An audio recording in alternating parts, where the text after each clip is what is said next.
Friends, enemies, and those who are still under review, welcome back. This is Jack. Alright, I forgot to set my phone up for something. Alright, there's a quick story I wanted to talk about in the news, gaming news. And I'm not going to pull up any B-roll on it or anything like that, because I don't think I need to. So, some executives, also High Dragon, some brilliant gaming executives have decided that they're hoping that Grand Theft Auto 6 will go for $100 so that the expected price of all video games going forward can move up to $100 without people having a problem. I'm still having problems with it moving to $70. So, I don't like this.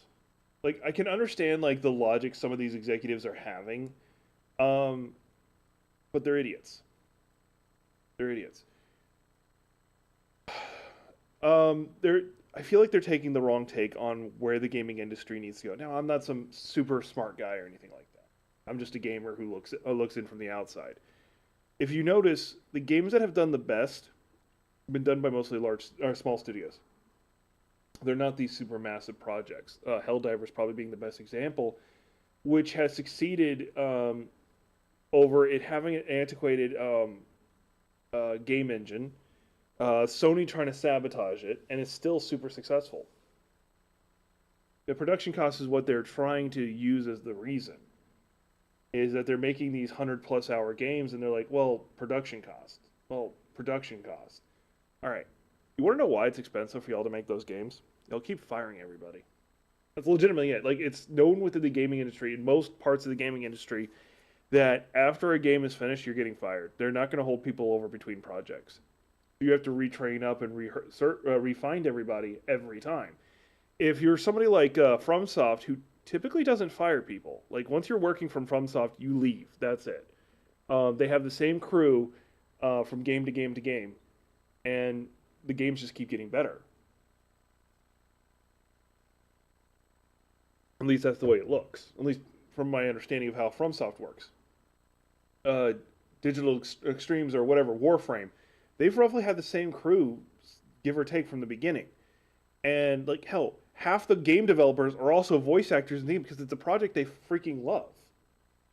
And y'all know how I feel about Warframe. It's probably the best free-to-play game ever. Like, I think it's the model game of free-to-playness. I have no problem spending money on that game because I've had over 1,000 hours of enjoyment. Me dropping a couple bucks every so often, I got no issue with that. I don't know how Monster Hunter handles their stuff, but that's a AAA studio. But that's an example of like major game studios can succeed with these 100+ hour games if they're smart about it. Baldur's Gate 3 is probably a great example. How many hours are in Baldur's Gate 3? Just playing it normally, playing it once? No one plays it once. Unless you're broken on the inside and don't enjoy a good D&D game. Path of Exile 2. How many hours? Like, it's not even out yet. And how many hours have I sunk into it just myself in the past week or two? About 40 hours. No, I think it's not that games need to run to $100. I think partly the business of the executives are taking too much of the money. They're getting too greedy.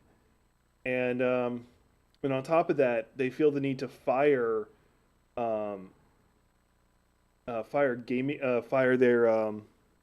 their crew between every game. I just thought of something. There's somebody I need to see if they'll let me see if I can message them, send them a DM. I doubt I'll be able to because they're pretty famous. But let's see here. They're a game developer. They're a game developer I follow, and to be honest, they post a lot of thirst trap stuff. They worked on like Borderlands and stuff like that, and I would love their insight. I doubt they have an open DMs, especially because they're trans, and I imagine they get a lot of hate. Yeah, you mentioned that. I would have loved to game with you today, actually, because I would have loved to run some Garuda with you. So I had somebody watching my back as I'm learning Garuda, and you can give me advice. Where the hell are they? They actually may be hiding from...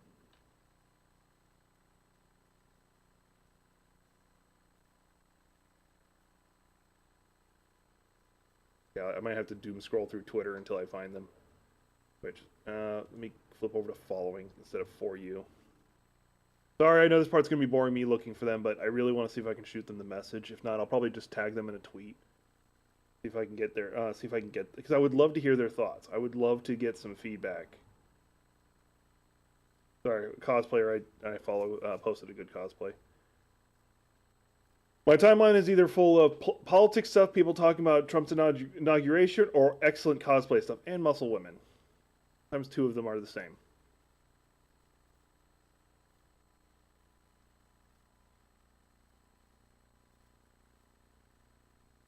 And it pretty much shows you like the two extremes of, or three extremes technically. Oh, I'm talking to Synthetica Lynn. Y'all have seen me share some of her work from time to time. She's an excellent cosplayer, excellent. I don't want to call her a bodybuilder because she doesn't compete or anything like that, but she's definitely a fitness model, a punk fitness model at that, which I fucking love. Um, Here, I'll just show you a quick picture of her real fast, in case y'all don't remember who she is. This is her. This is Synthetica Lynn. I'm currently talking to her about doing an interview with her because I want to talk about like her experiences, like doing her cosplay, working on her cosplays, and also her experiences, you know, lifting weights and putting on muscle when it's generally not accepted for a woman to do so. You know, like what's her experiences doing it. So I'm gonna. It's not gonna be a live stream interview because it'd be almost impossible for me to be able to. That's why I couldn't find her. Okay. Oh, her DMs are open. Cool.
All right, just send a respectful DM to them. Hopefully they'll answer. All right. Oh, I'll post the. I'll show you who I was talking to.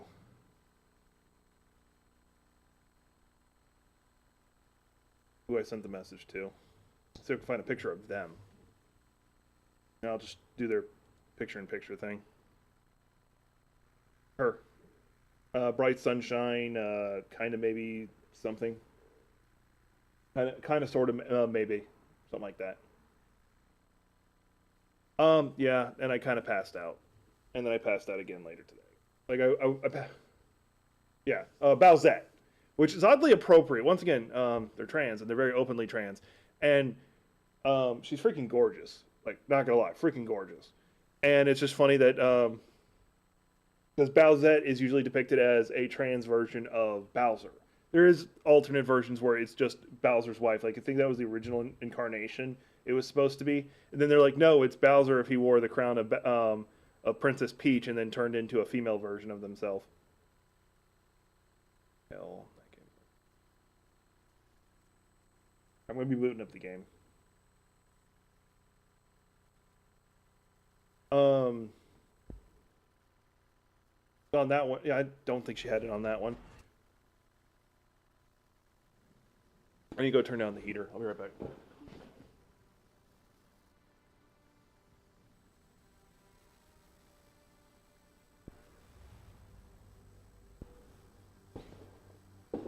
Anyway, I honestly doubt she'll answer because I straight up like admit that I'm just a small time content creator asking. All right, so I've beaten the main campaign that's currently out because I'm assuming there's gonna be more with my monk, so I don't feel compelled to continue playing my monk right now.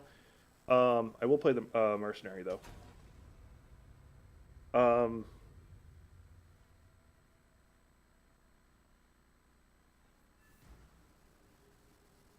because I might flip over to Warframe anyway.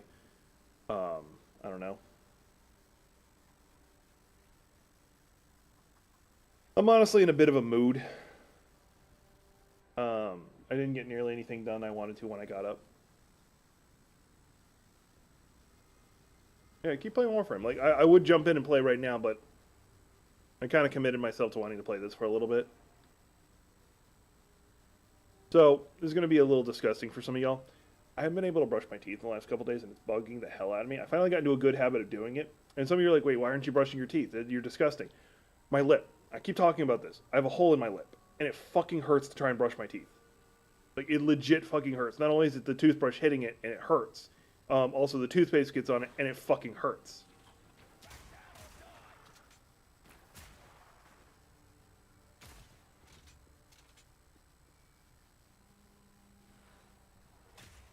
Oh, yeah.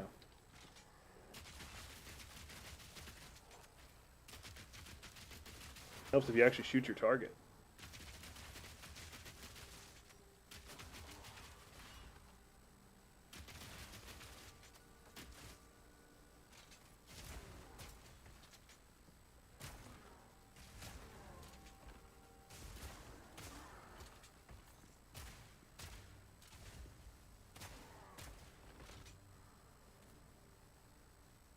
I do intend to play Baldur's Gate 3. The only question for me right now is, am I going to do it before or after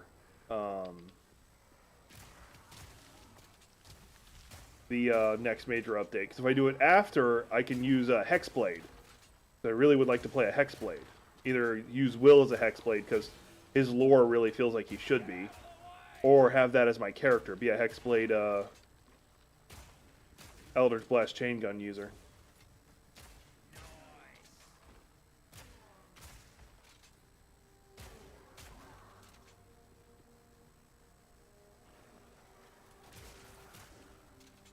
Mind you, because there's mods, I can technically do that now anyway, because I can almost guarantee you there's a mod for there to be a Hexblade already.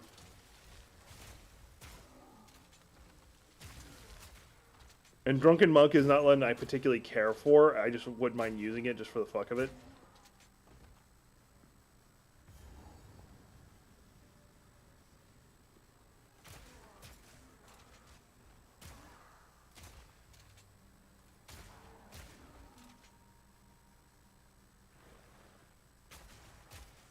Oh! I want to bounce a story off y'all's head. Like, I talk about my stories I'm working on every so often. This is one that I kind of put in the back of my head, because I like the idea of every now and then doing a story that's not like a fantasy or a sci-fi. Drunk Monkey. You mean Jackie Chan? Um...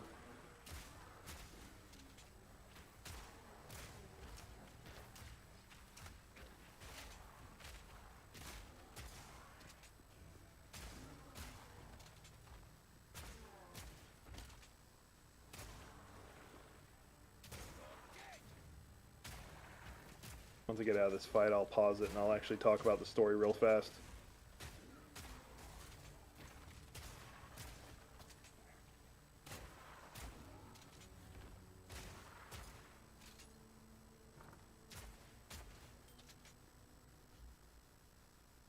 Okay, get it? Yeah. Alright. So the idea for the story real fast is I wanted to write a story of like a character's self-improvement.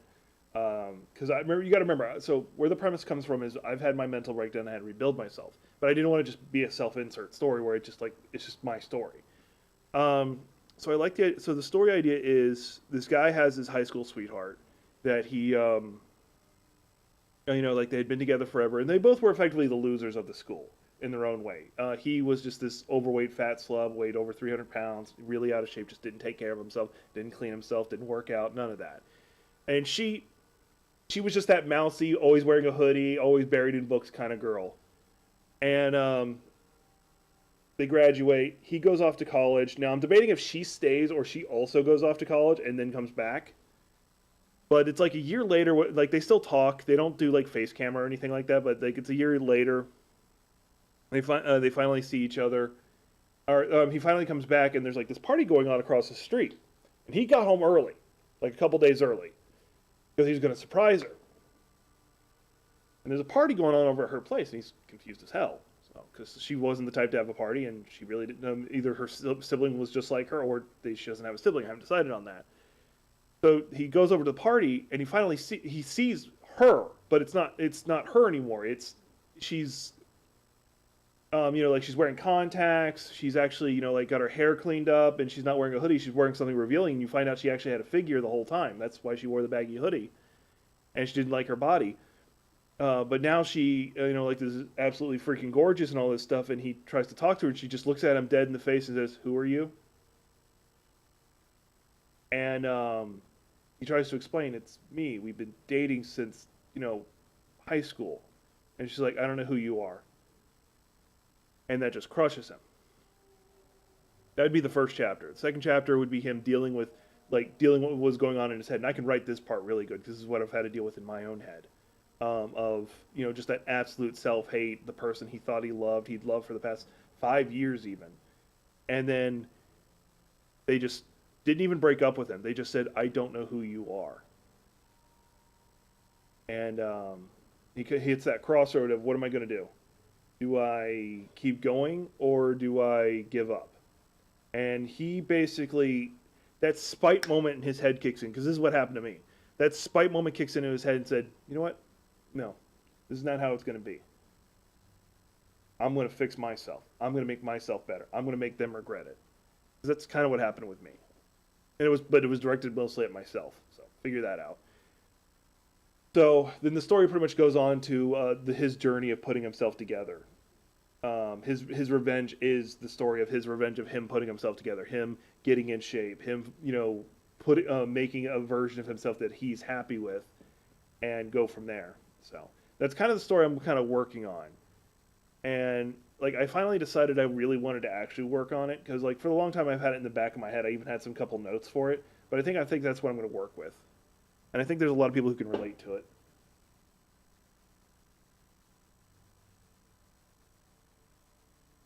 Anyway, getting back to the game. I know it's all like, "Hey, we came here to watch you play a game, not talking about a book." Yeah.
So with how glitched up this game is to some degree, I don't know how there's people who play this game on hardcore. There's been so many times I've been in the middle of a fight and the game just crashes completely. Now the good news is the game actually stops. It doesn't try to keep playing when you're not active. It just stops.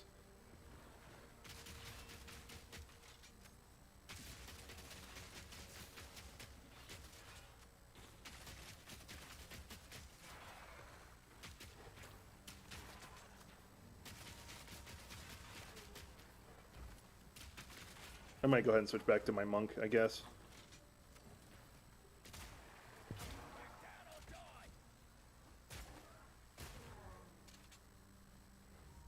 I'm going to find where the next area is, and I'll switch over to my monk.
I leveled at some point. When did I level?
Sorry, I'm not saying much. My brain is currently actually in writer mode right now. This is how I normally like. Normally, I like if I was offline, I'd be like have an anime or something playing in the background, the news playing.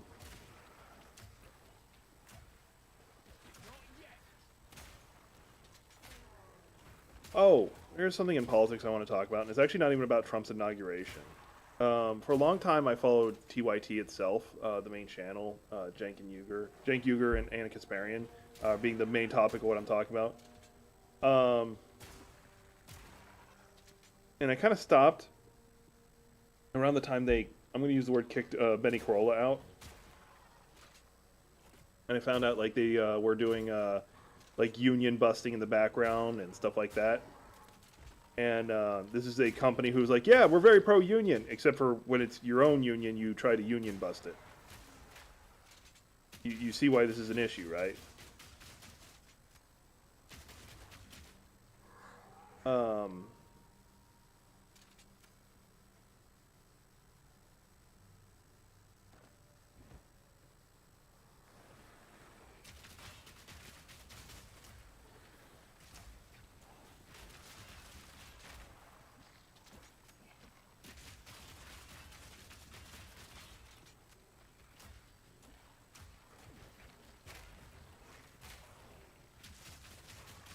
Anyway, and then just more and more stories kept coming out about like some of the shady ass shit they've been doing. Not entirely sure yet. There is one of her mods. There's some of I need to get her mods. I need to get her augment mods before I make a decision on all that stuff. Is this you subtly telling me to stop talking about politics? Because I'm gonna finish my train of thought before I do that.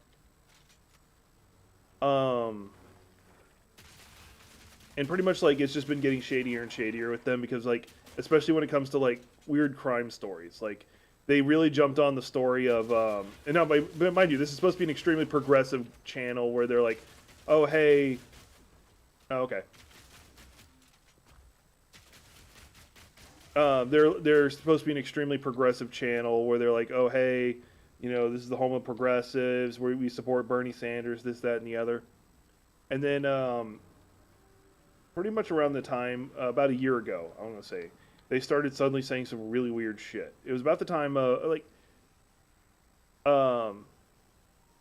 can't actually even tell you when the exact moment it happened. It was roughly when Benny Corolla left because they got into a fight. Like it was a lot of like anti-trans stuff that suddenly came up.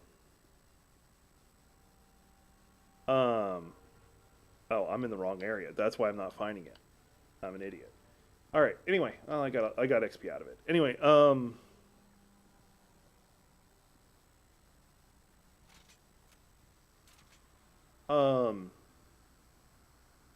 like the story about like some Haitian gangs or whatever taking over an apartment complex, which was proven to be 100% not true. They jumped in on that full swing and was using that to bash people over the head with, saying, "Oh, look, you know, gang violence is up, this, that, and the other." And then it's like, no, that was actually just propaganda given by the slumlord who owned the properties. His stuff was getting taken from him. His buildings, multiple buildings of his, was being closed down, and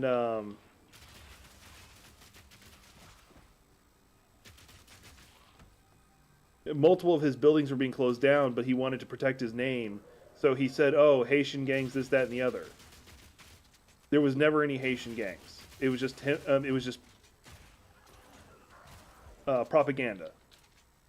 And they never did a retraction. They never did a correction. They just kept browbeating people saying, oh, if you don't believe this story, you're just an idiot, or you're a liar, or whatever. And that's pretty much become their MO ever since.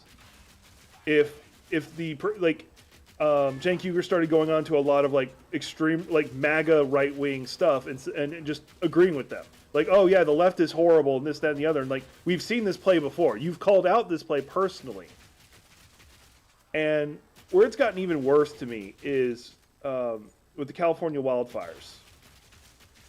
Cenk and Anna have started saying what started the fire is homeless people. I'm not joking. They're saying the cause for the fire and the reason it was so bad is not global warming or just a cavalcade of fuckery happening all at once or nothing like that. No. It's homeless people.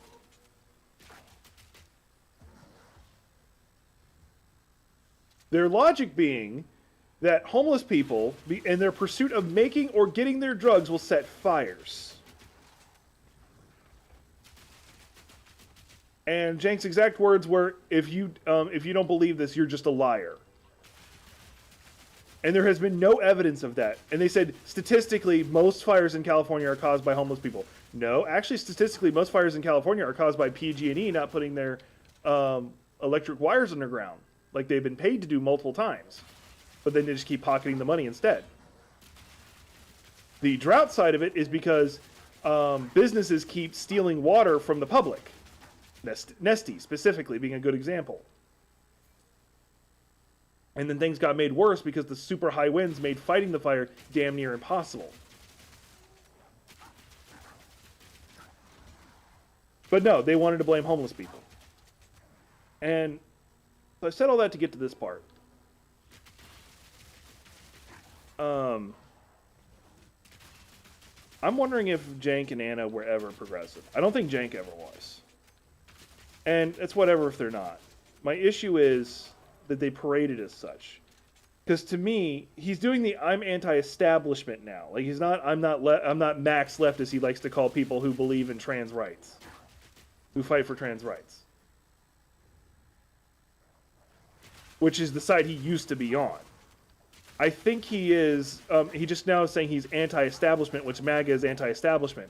Bullshit. Trump has more billionaires and millionaires in his cabinet than has been any time in history. He has the richest man in the country, world, in his fucking cabinet. And you're going to say they're anti-establishment. Fuck all shades of off. Anyway. I think he was just mad that he was not establishment. He wanted to be the man in power, and he thought he saw a window in by being the leader of the progressive movement, or trying to be a voice of the progressive movement. He ran for office twice. Once, am I going to Clearfall? No, I don't think so. He ran for office twice. Once as a senator, House of Rep, I can't remember, lost. And then he did a pseudo run for the presidency, which he technically couldn't even hold because he wasn't born in America.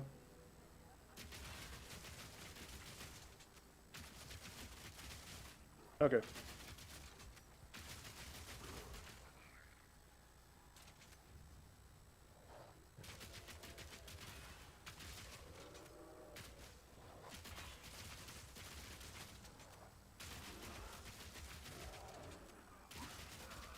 And so that's twice he's tried to, and he tried to use the progressive label as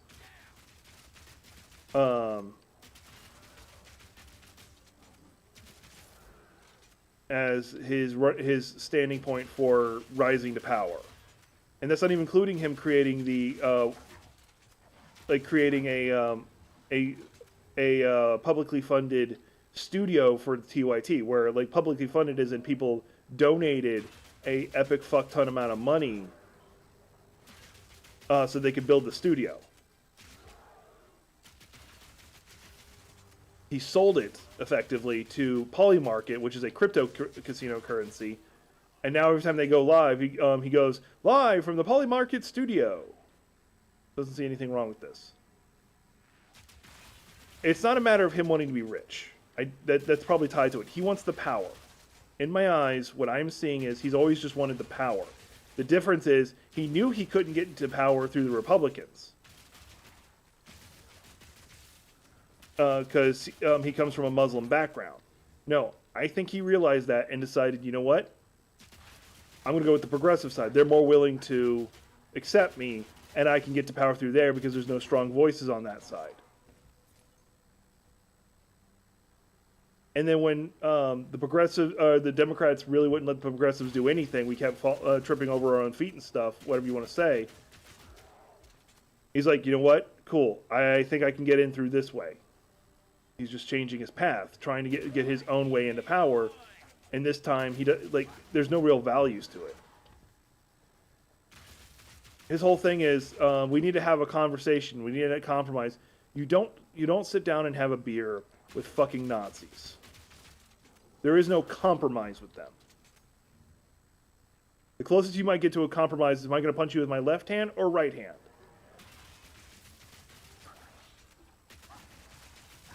Now, some of you might look at me and like, Jack, MAGA people aren't Nazis. Well, you're right. Not every MAGA person is a Nazi. You're right. But there are a lot of Nazis who are comfortable sitting in the room with MAGA.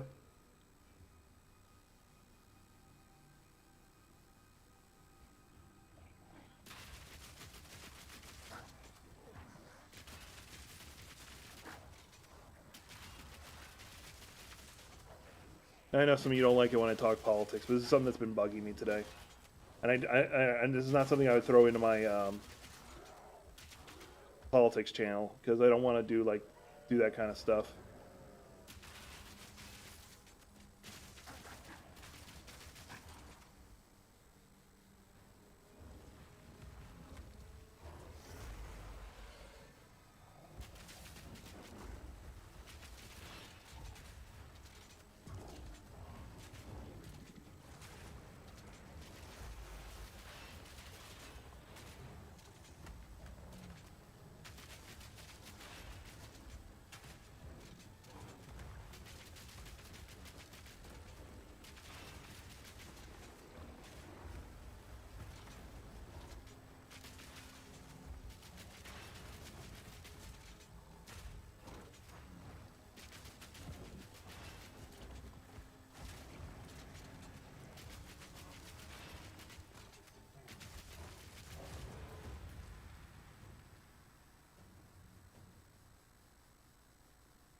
So yeah, it's just something I wanted to get out of my head.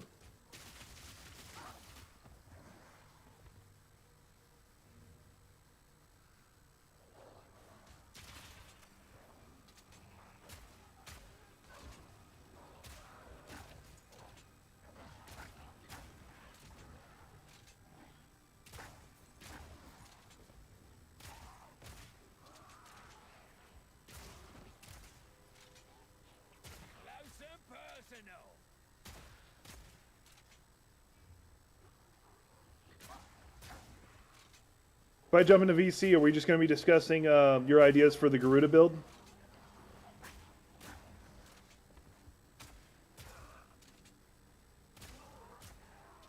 Is that the plan?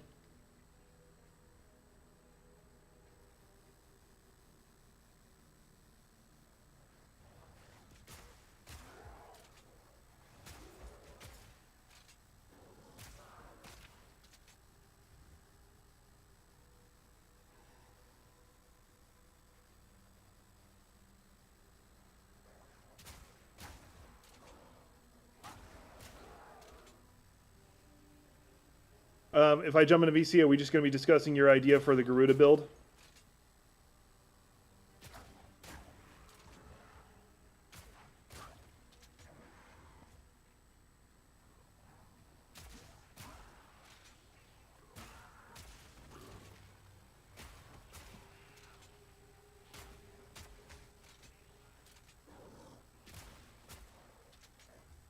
To be honest, I'm usually generally hesitant of.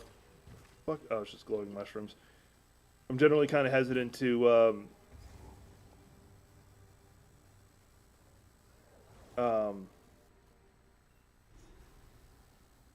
co-stream with people I haven't met personally, so don't take it the wrong way. Not getting through here. Well, not yet, anyway. The Fey spirits are still watching.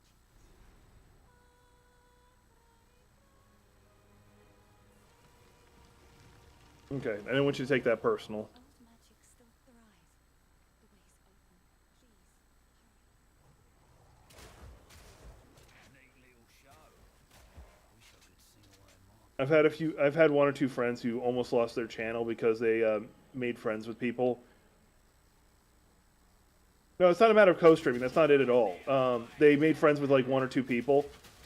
And they eventually started gaming with them a little bit. Then they, after they streamed with them like once or twice, they basically just started screaming the most hate. I don't think you would do this. It just makes I'm just paranoid about it. They started screaming the most hateful things possible on their channel during a live stream to try and get them banned. And it was by fluke that probably by fluke that they didn't get their channel taken away, and that scares the hell out of me. Because remember, I'll talk about damn near anything. So I'm pretty open to like conversations about damn near anything, but I'm always afraid of a person I have not met personally being in chat with me, and them not doing that. Like, cause Cool Walker, he lived with me for a little bit. Gothic's my little sister.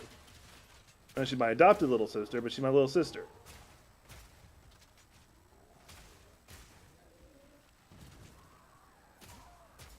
Nick, my older sibling, quite literally.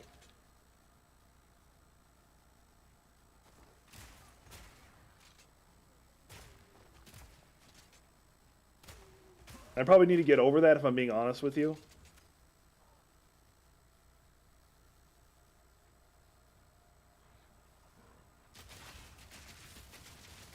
Here, I got an idea. Oh, I'm not worried about copyright strike.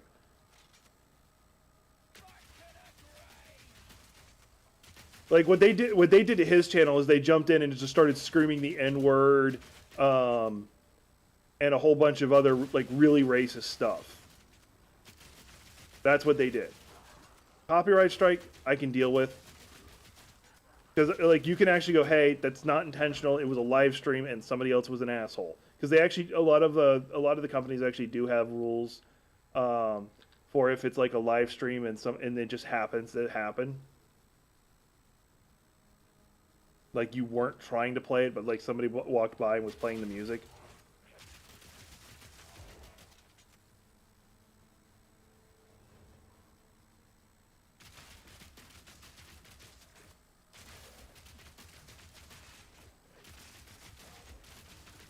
Let me beat this boss in here, and actually, I might go ahead and flip over to Warframe because that would actually be a for us to.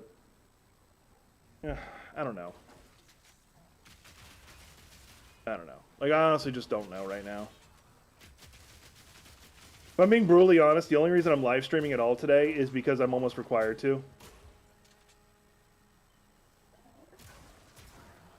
I feel like I'm required to do so because it's like the bare minimum of work for me.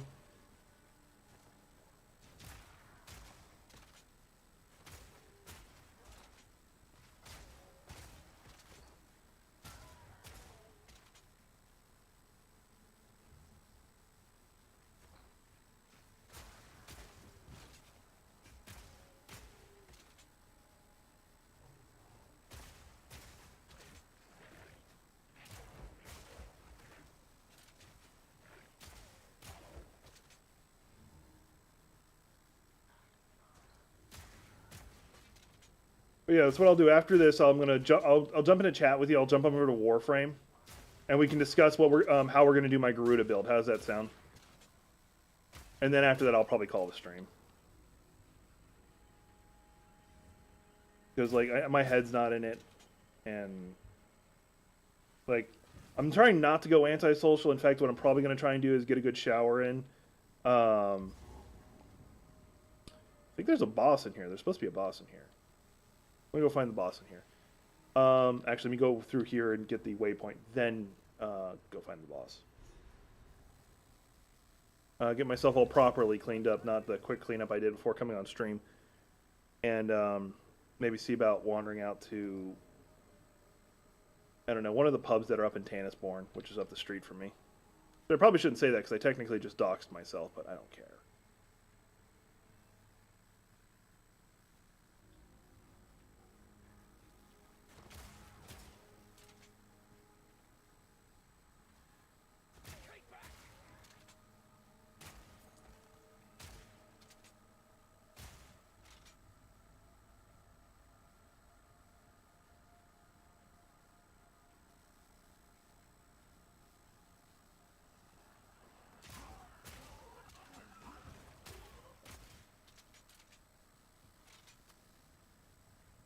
Here we are. Here's the boss.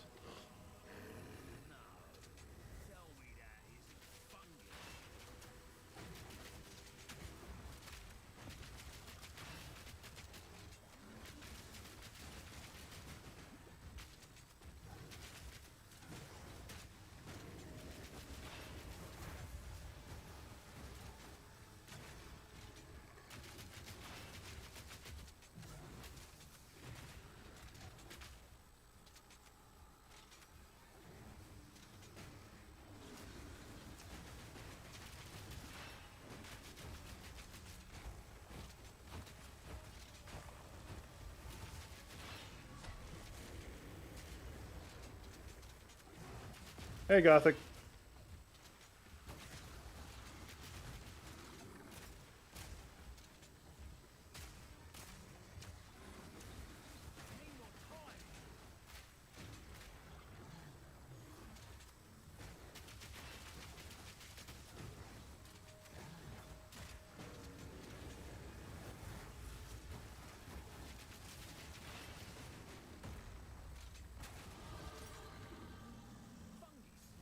Just had to be fungus.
I'm all right.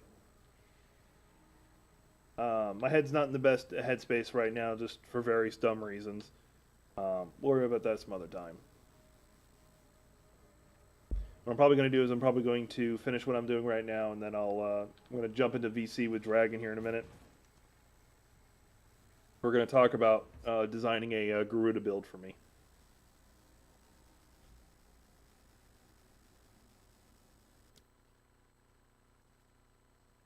I wanted to get that boss out of the way since I'd already gone through the area.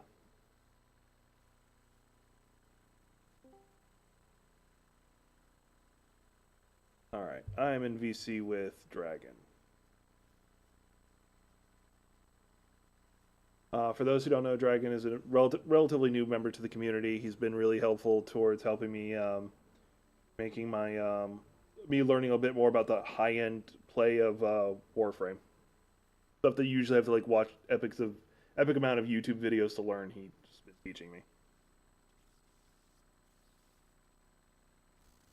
Because although I have like over 1,000 hours in the game, there's still things I don't know. Not to mention they recently changed how damage works, so there's a lot to relearn there.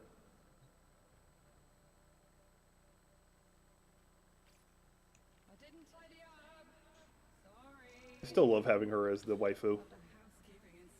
You there, Dragon? Yeah, I'm here. I just stayed muted for a bit while you finish that. Okay. So, to my understanding, she uses her claws when you don't have a melee weapon. Does that mean I shouldn't use a melee weapon? So, her claws are not like an exalted weapon. They do not come with a stance. It's basically just a melee weapon that you can level up that is attached to her.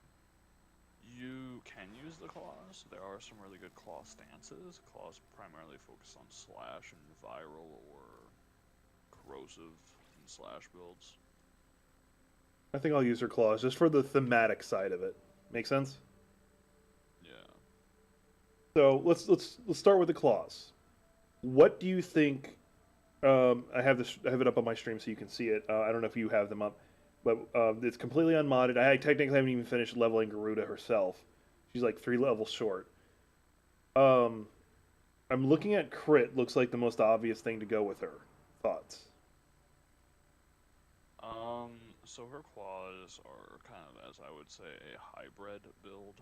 Okay. They have 35% critical chance and 36% status chance at base.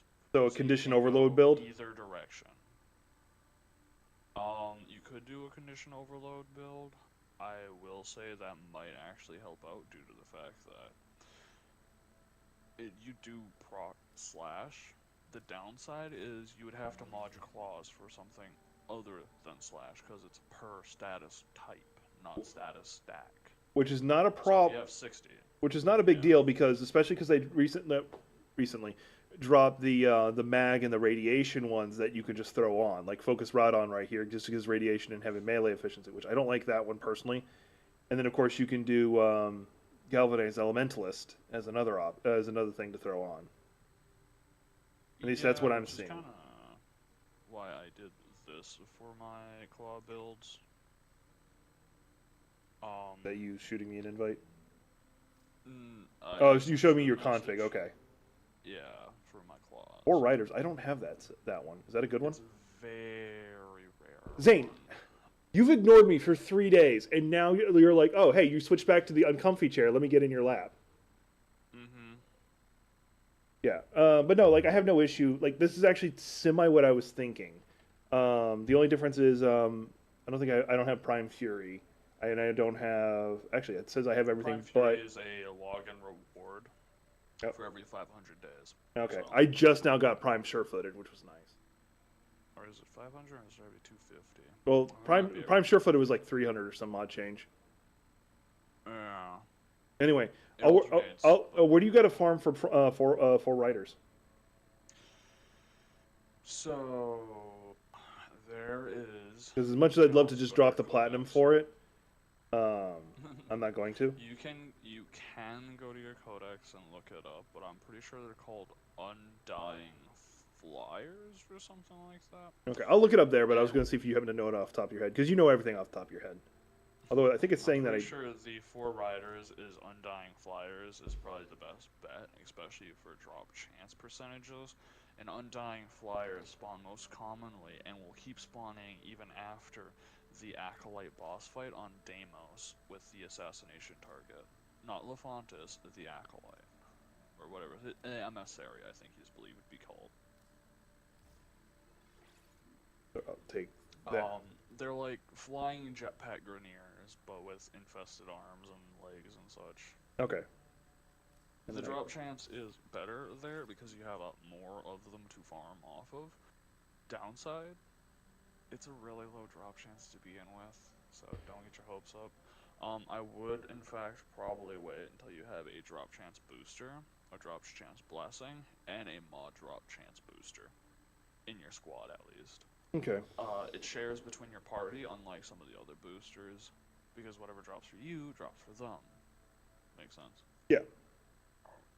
So, yeah, if you get a party with all the boosters, you'll have a really good chance. It'll probably boost it up to like 20%, maybe just about. But at average, I think it's like 2 to 6%, even lower, maybe.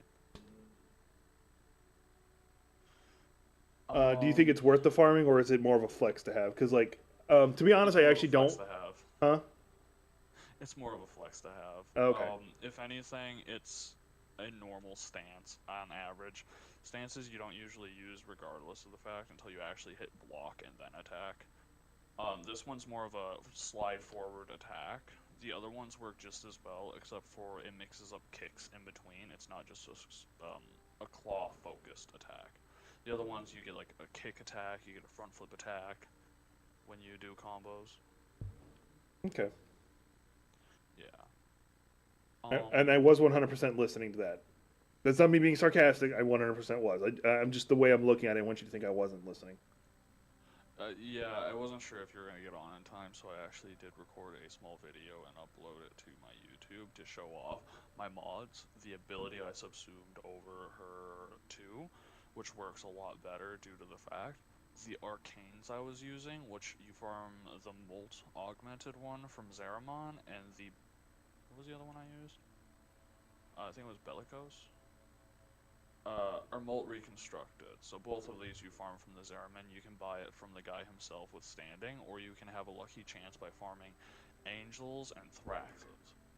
Both have chances to drop the Arcanes. All right. I think I'm not going to do the condition overload. I was listening. I have an idea that just hit me, and because right now the I did copy yours. I have yours set aside. It's my config B. So if you're watching my stream, you can see it up now. The only difference is I don't have Primed Fury and a different stance.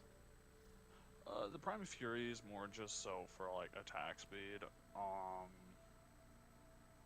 It really doesn't matter. But I had an idea that hit me of what I want to do. And it's either a really bad idea or a really good idea. I have no in-betweens.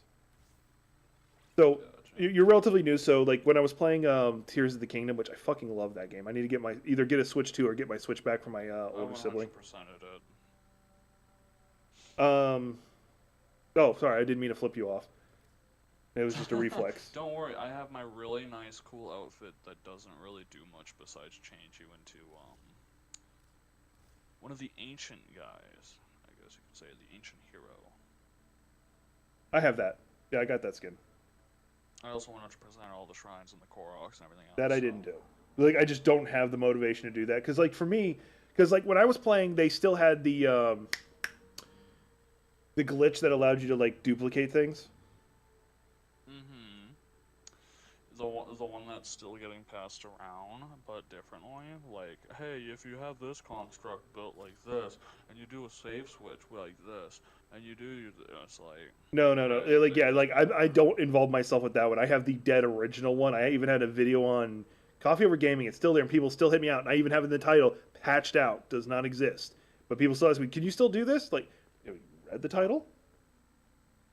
No, see, before you ask people, can you still do this, while you're watching the video, check the date of its release, and then compare it to recent patch notes. Yeah.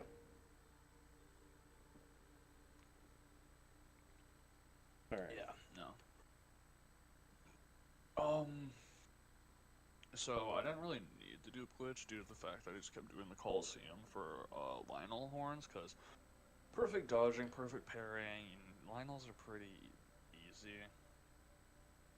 Not to mention, especially if you have like Do you play opponents Souls-like that games by chance?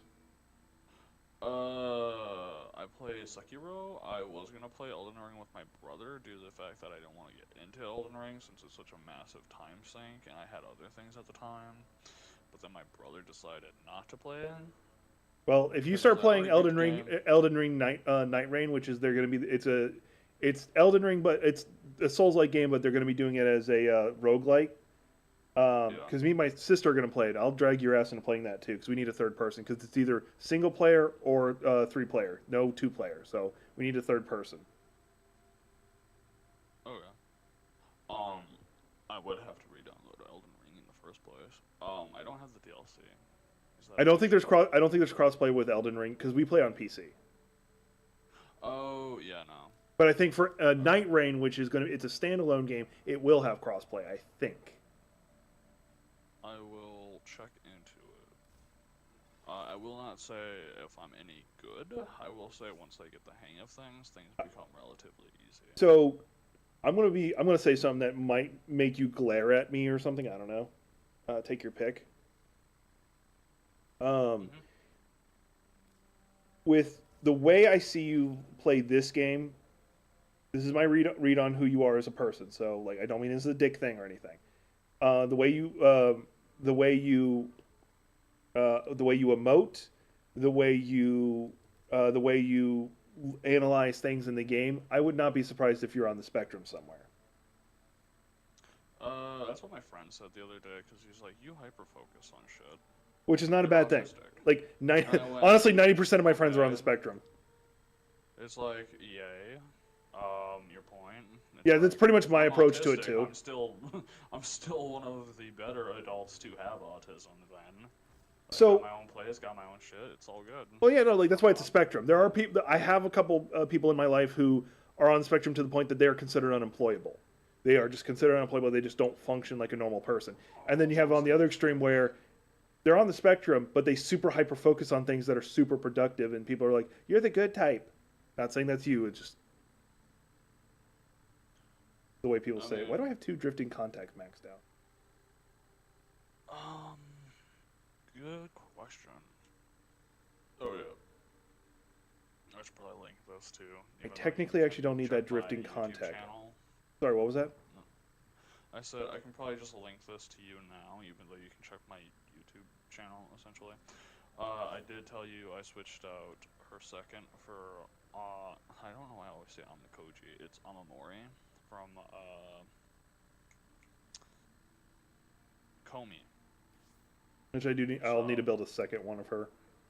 her Amamori is some of my most used abilities for healing besides Gloom. And for the builds I do with Garuda, which usually entices me to go negative in efficiency or just around the base of efficiency with no extra energies. And this is a build without shards yet. I was going to add shards, but I was like, well, then you wouldn't see base stats, and I'm pretty sure you're not shard forming at the moment, or shard forming at the moment, so Yeah, I've only got a keep the handful of them. shards off. Yeah, I kept the shards off due to the fact that I did get a bunch of red shards and I could boost this build and go, look at my crazy numbers, but this is a shardless build with what you see is what you get, essentially. Yeah. So, everything that I sent to you is base, and this is without what I'm going to add to it, which will make it crazy, because I'm going to definitely boost up her energy cost, or her base energy with blue shards, Talforged. And I'm probably gonna boost up her health a bit too. Because if I boost up her health, her third will take a percentage out of my health to turn it into energy. Higher health to transform into higher energy, which then transforms me spending energy to get all my health back because of that one arcane. Because every time I hurt myself, I can cast Omnikoji, and there's a 50-50 chance while they're hurting my shield, hitting my shield, doing anything to me, that it will transfer that damage into my health bar as healing. And then whenever I cast an ability, which is Omamori, by the way, the same thing I'm just doing, I will get a burst of healing, cast my 1 burst of healing, cast my 4 burst of healing, because that's what the arcane is. All right. So I was listening. I swear. I'm having to form of the talons once because like this is my version of the build. Unfortunately, I don't know if that fucked with you. Oh, it actually didn't. Okay, cool.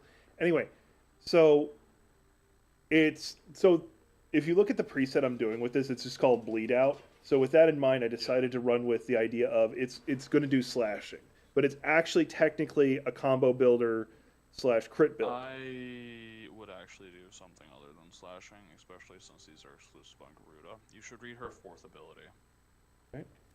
So any damage you do will inflict a slash proc after her 4th ability has been cast, which means even if you're proccing electric, it's gonna even if you're not proccing at all, it's gonna put a slash proc because they took 8.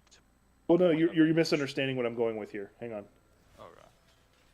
So the one of the things that made me want to do this is actually Rentless Combination. 100% chance to increase melee combo counter when / damage status deals damage. Which means I could probably take this off, but it's also increasing my / damage. It's the only reason I still have it. The idea being that, which also means I could take that off too, if I'm being honest. Because if I'm guaranteed to already proc the stat, this means I'll constantly be building up the combo, even if I'm not actively laying into a bunch of people. That's the idea. I'm using the fact that I'm always causing / to build up the combo multiplier. That's my idea. It means I need to take some of these off now that I'm looking at it again. Gotcha. Does that make a little bit more sense now? Yeah, I mean, it could work. I just don't know how much of it is going to work, because mods like that do get finicky with abilities being added to the mix. Yeah, we'll find out. Because it may actually count as that, because you're doing a external force of slash, it may not include it as internal states of slash, due to the fact of the initial burst of slash. But if it does count it, then you're going to have a fun time staying at 12 times multiplier, because you can hit basically everybody in the room with this build. Yeah, that's what I'm leaning towards. That's what I'm kind of hoping for. So now, there is one, I can't remember what it's called. I may have just taken it off.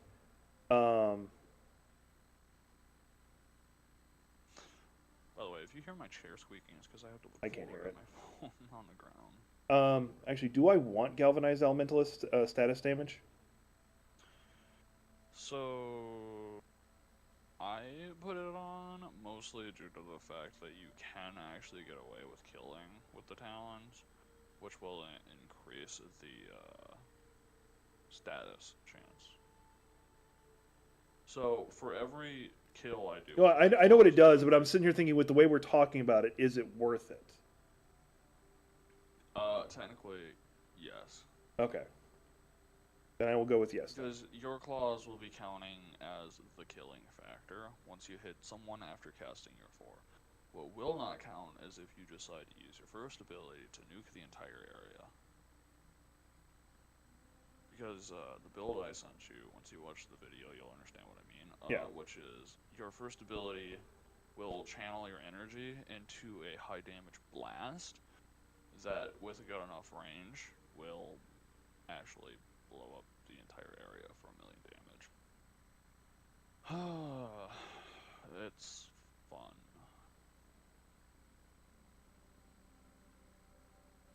Claw appearance. Oh, I already had it on. That's why I couldn't find what I was looking for. I'm a fucking idiot.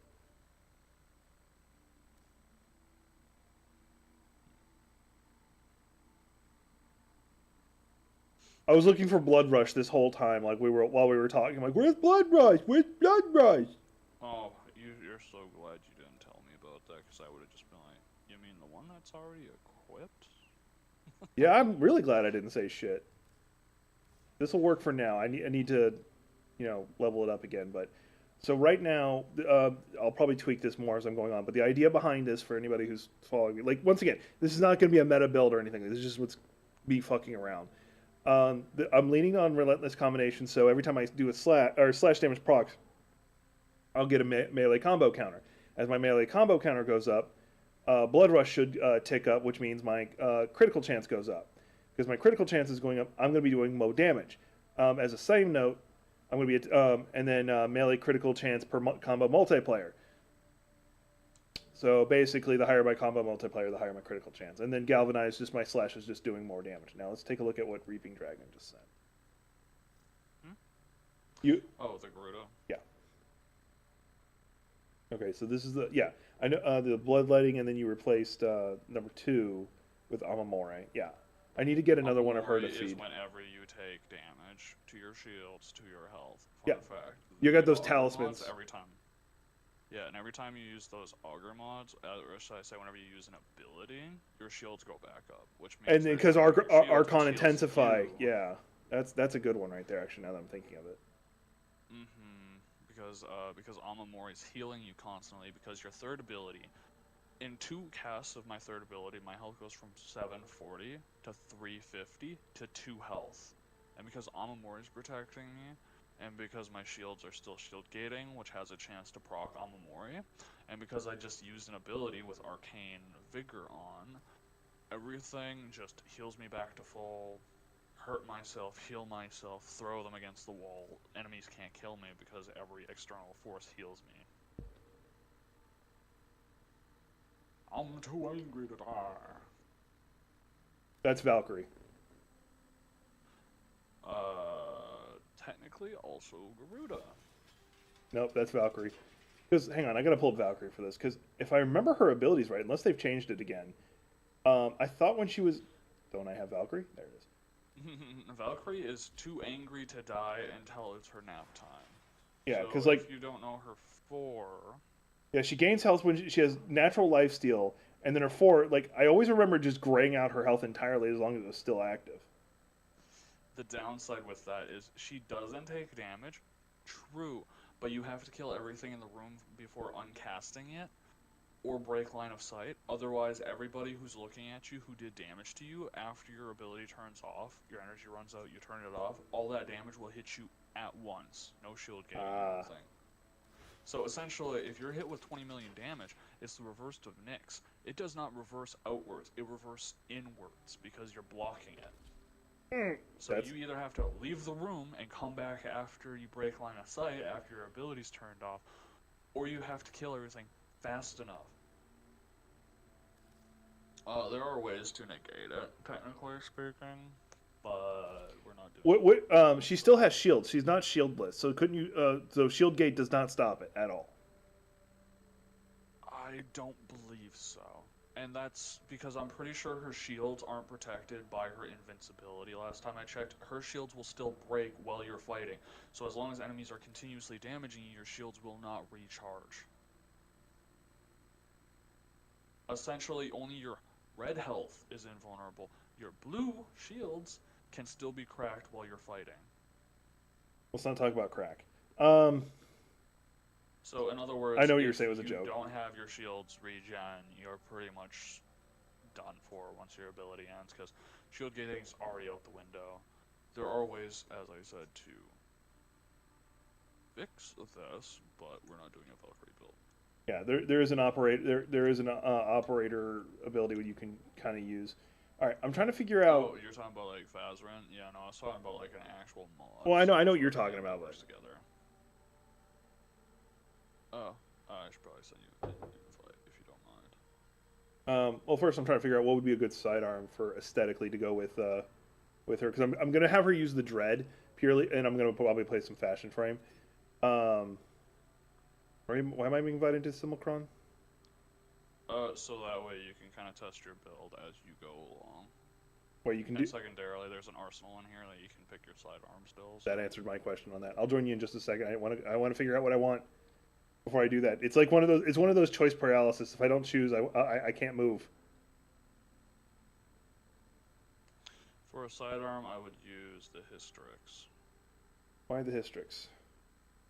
Because it shoots quills. So aesthetically, it does fit. Okay. Also, it can change from elements. From base elements: electric, heat, toxin, cold.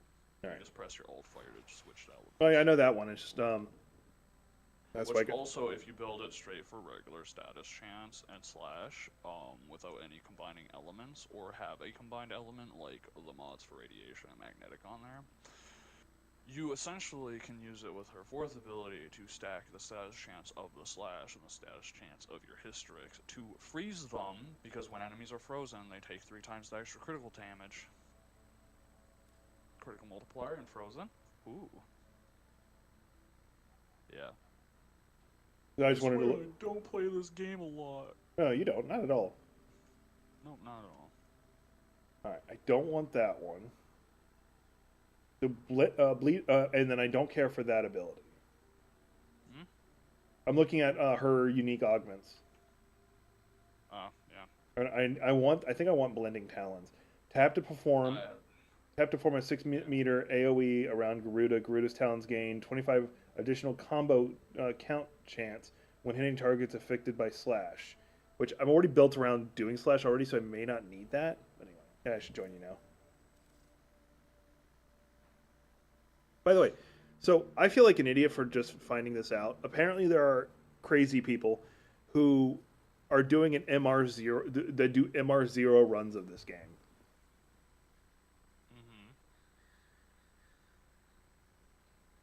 Alright, I'm gonna summon these enemies. You want them paused or not paused?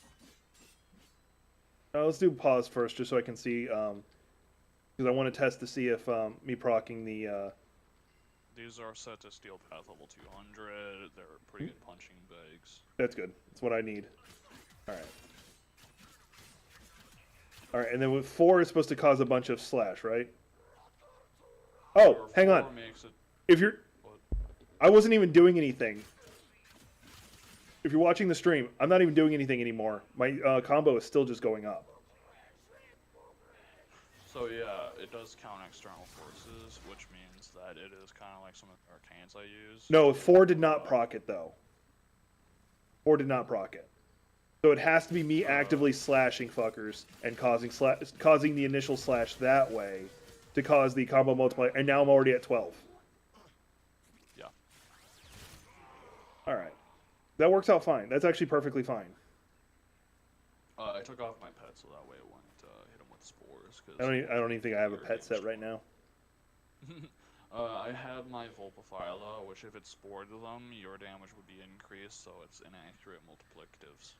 Okay, so right now it looks like the slashing is doing what I want it to do, where I can actually effectively just hit a handful of people at a time. And it would probably work really good, especially against bosses.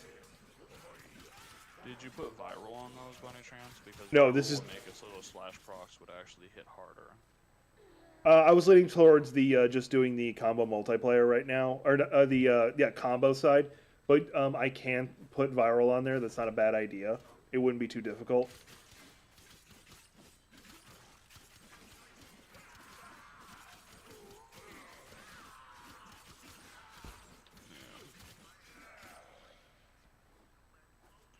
Now, remind me what the plus 77 damage on the right-hand side I'm seeing is.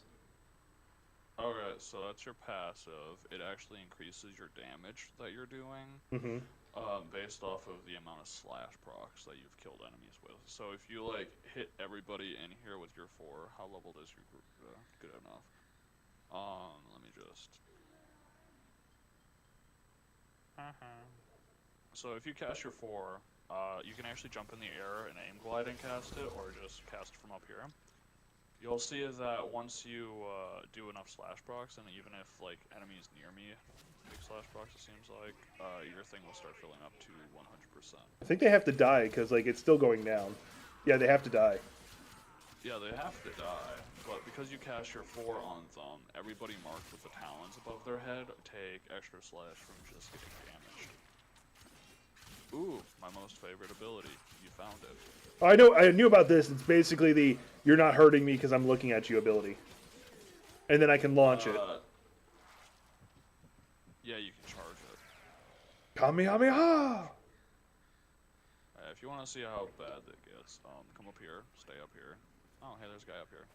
How did you throw him up here? Magic. I'm just that good. Bully him in the corner.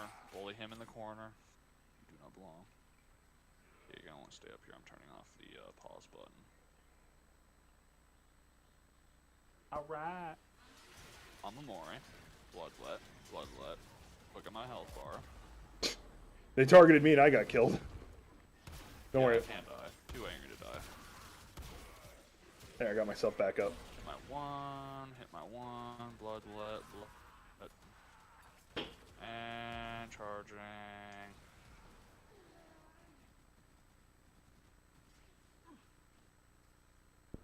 Like, honestly, I could probably just stand here and let him shoot me. Okay. Or he'll just die from the bleeding. Okay.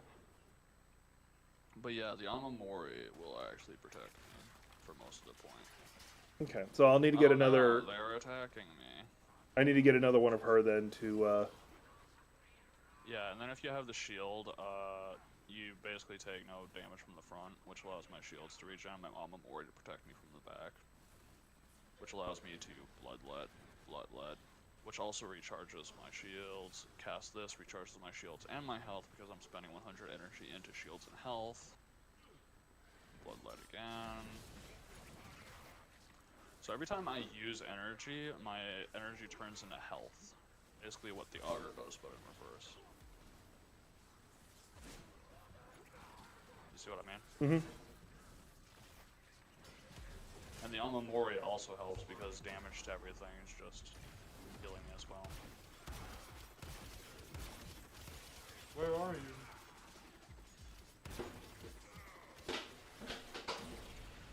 Oh yeah, I have Bazrin on. Yeah, I got a 747 running. I think that's what it is. Flamethrower and a bouncing. Actually, not flamethrower. It's giant energy beam. It looks like a flamethrower to me. No, actually, there's an amp that shoots out actual flames, like the Ignis, where it does that little cloudy vapor thing. Oh, okay.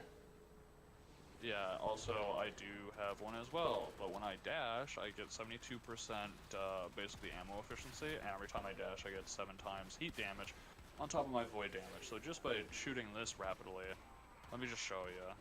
Look at those discs. Ooh. So I dash 7 times, I get 7 times heat damage, which is basically 20,000 heat damage onto my amp, and I also get amp ammo efficiency. So just dash rapidly, essentially. And then I just shoot a bunch of discs like this. Look at those poor guys.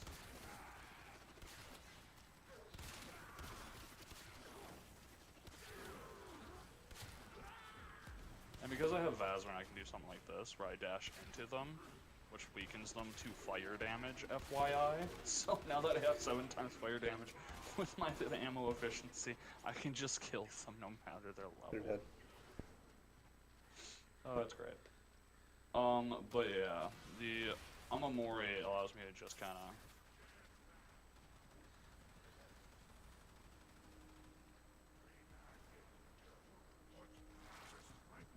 Oh no, they're hurting me for about that long. And that's without me activating my shields and abilities.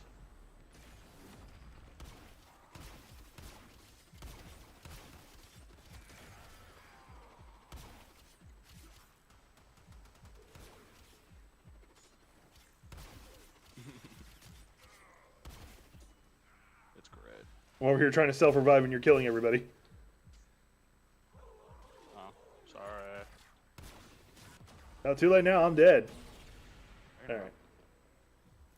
Bazran, I poke you. Anyway. I ET. So yeah, that So if we want to level up your guy, did you back up to the relay per chance? Yes, I did. Okay. Hopefully we're in the same relay. No, it kicked me back to my... Are you here? No, it kicked me back to my my house. Oh. Your studio apartment. Love it. I wish I had this in you fucking will IRL. enjoy this all the way. What are we doing? Come over here. Alright. I'm giving you a blessing. Uh-oh. I'm concerned Which is now. a thing I can do to increase your leveling speed, credit boosting. Because I might work on that tonight. I don't know. Because I do want to give Garuda a try. Because like when she first came out, I didn't really try her. I pretty much collected her for the mastery rank and then said, all right, I'm done with her. She's actually pretty good. A lot of people used her. Well, same with Hildy. Like I looked at Hildy and said, I'm not interested. Like yeah, muscle mommy, but okay, whatever. She has a prime, so eventually you're gonna have to get her prime. Hildy? No, Garuda. I have Garuda Prime. This is Garuda Prime. Did you already feed her ability to the wall? No, I haven't fed the other one to the wall yet. Alright. Did you just give me a Oh. blessing just now?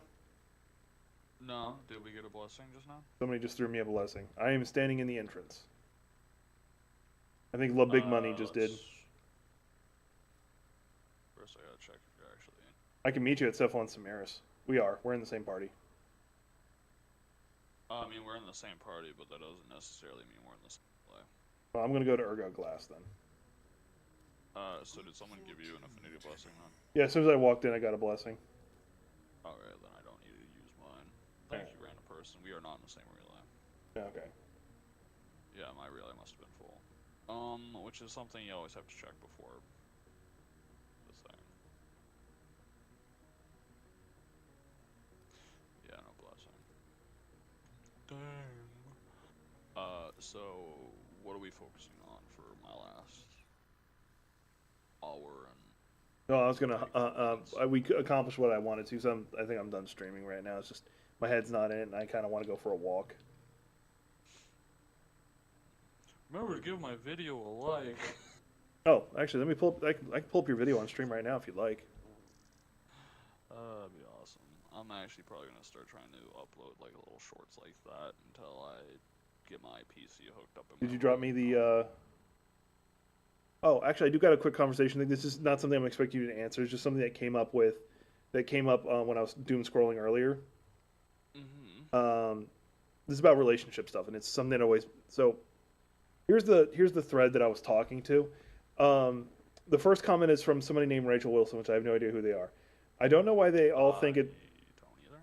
Yeah, I don't know why they all think it's some kind of insult when I'm assuming Andrew Tate says I'm a 6. I think it's very generous. He rates me above average. I would rate myself straight average, maybe a 5. They think every husband has to say his wife is a 10, and I don't understand why they think this. Somebody immediately responded with this. I think most of us on the day we first meet ourselves probably didn't think this is literally the hottest person I've ever seen on earth. But the thing about being married for a while and having a few kids together is that when you live with somebody through all those defining moments, they literally become the embodiment of perfect 10 in your eyes. You absolutely should think your person married is very attractive. If you're doing the things right, they should only continue to become more attractive to you. I think that my husband is a 10, and I don't think it's a confusing concept. Whatever. That's not the reason I'm trying to get to this. The person I follow, which is why I saw it, I think the saddest thing about this whole discourse is the amount of people who have admitted to not being attracted to their partner, both male and female. And I was like, oddly curious why that is. I knew communication is one of the biggest reasons for breakups, but I wonder if this is another part of it. And they says, the person I follow, I think this contributes to a huge part of cheating. People settling for who they think they can get with of genuine interest, and then when somebody else they see better comes along, well, and that's actually just an interesting conversation to me. Do I have an answer for that? No. Like the idea of not being attracted to your partner, like just settling, like, hey, they're a person who's willing to have me, like, just doesn't make sense to me. Did you shoot me a link to your video? Oh no, actually, funny how I pick up my phone and your stream goes right for another ad. Glad they're short.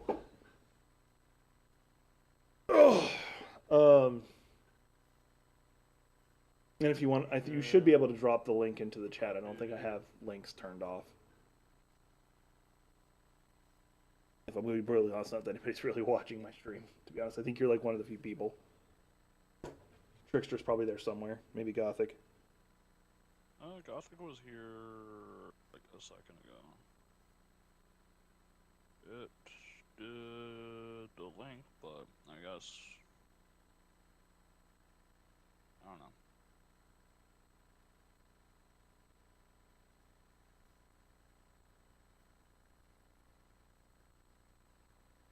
I mean, when you got the link up. I like popped it into your chat or something. Oh, it in my didn't go chat? to, like a blue. I mean, I can pop it in your Discord. That's what I was assuming you were going to do. Hang on, let me just pull it up in the creator side, because it's I think it didn't share it up there or share it in the chat because I think it by default automatically blocked it, but I can override that. Yeah. I was gonna call the video a healthy Garuda, but I was. No, you Garuda's send it not to me through Discord because necessarily it's not letting it. Yeah, I sent it to you the direct. And then I'll share it through the messages. Oh, good. But yeah, that's basically my build format for probably what I'm gonna end up doing when I want to share builds. Is just post them in my YouTube. You as a content creator, here's my advice on that. You can, go with it however you want. Make a short that demonstrates the murder capacity of it in different versions. Like this is me versus infested. This is me versus Grenier, so on and so forth. And then you can, because you can link that to, because there is the thing that associate video to the build, because then you can use the short as advertisement for the build, and then you don't have to and then you have like the brief explanation at the beginning of the video of what the concept behind it is, and this is how it runs, and then how to do the build. The concept behind it is, as long as you're using your abilities as intended and running as intended, you don't die. Well, you will have to dedicate part of the video explaining quickly how Garuda is conceivably meant to be played, and this is what we're going to take advantage of to break it. That's why I'm doing shorts for right now, because until I can get my PC hooked up in my room instead of like out in the living room where like everybody's fucking running around, my dad and my cat and shit. Anyway, I got your video up, and I did toss you a subscribe. So. Yeah.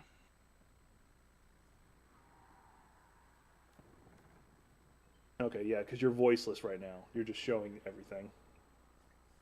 Yeah. Quality's not gonna be the best. That's fine. I just decided not to. Fine. Do you know anything about video editing? A little bit.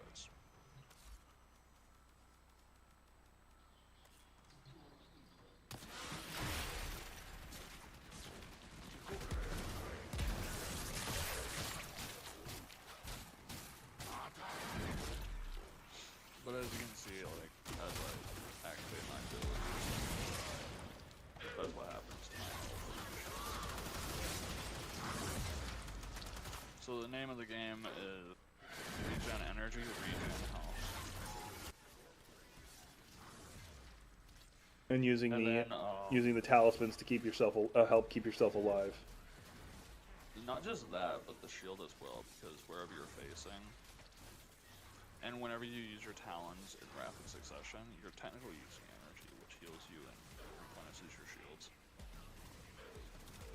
I did go with the Baz move, because the Baz move's ult fire damages and links off enemies to a bunch of enemies, and as I said, technically, you don't have to do status, you just have to hurt.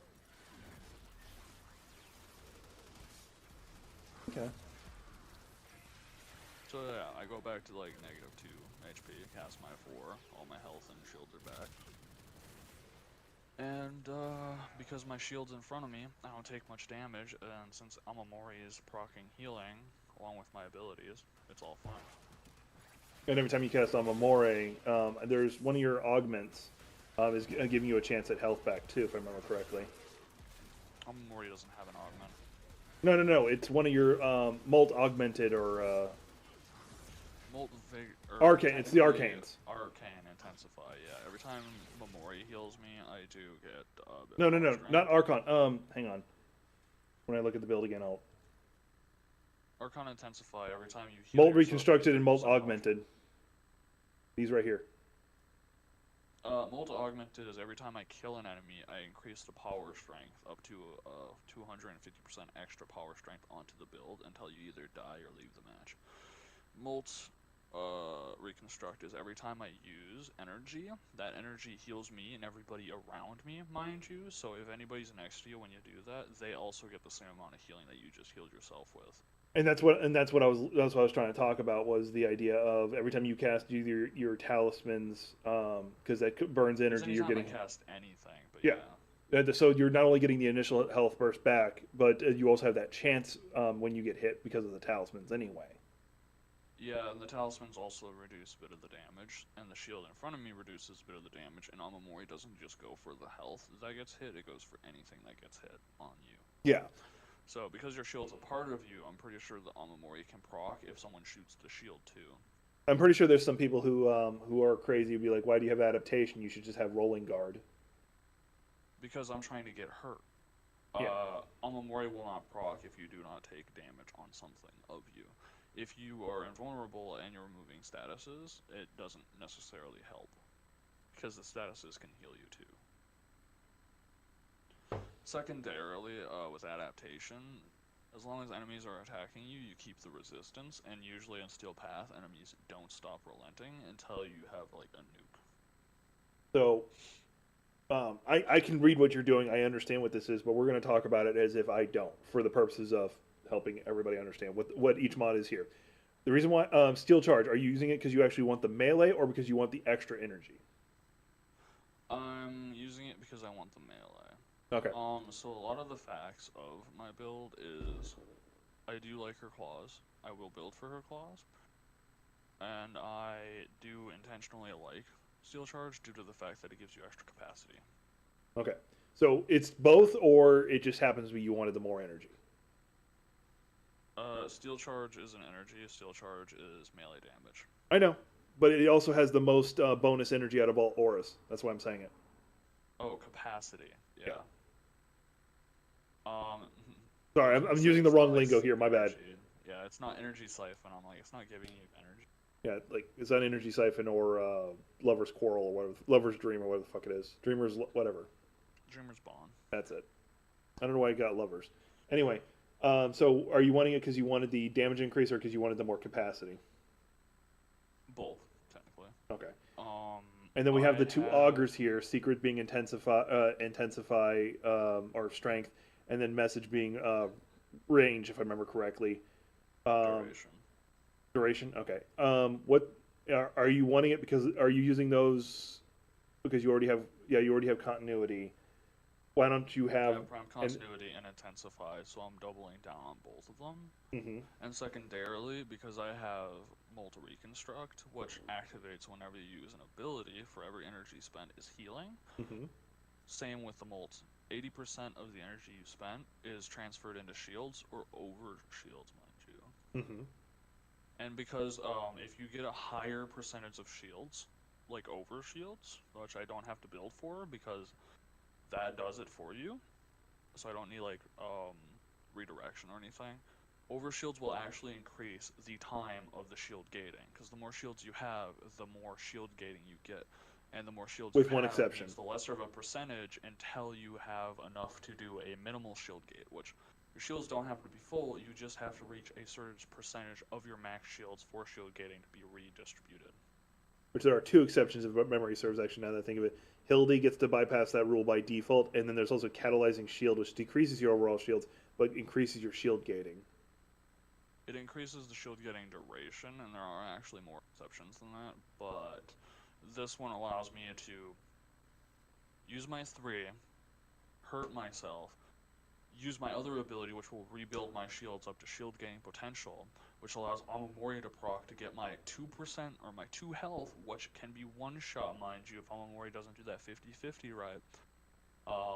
Basically more chances, and then it also gives me ample opportunity and time by having 2 to 3 seconds of invulnerability to activate my 4, which also gives me 2 to 3 seconds of invulnerability, also repairing all my health and shields at the same time, to nuke the area, activate my 1, which also gives me invulnerability until the 1 hits the person, back up, shields in front of me, everything's in place for nuke build. Okay. Obvious vitality for health because you're going to need the health. Steel fiber for the obvious armor. Well, the Arcana Intensify also allows me every time Amamori procs to give me 30% or 30 plus power strength. Yeah. So not only do I get 30, I can get up to 60.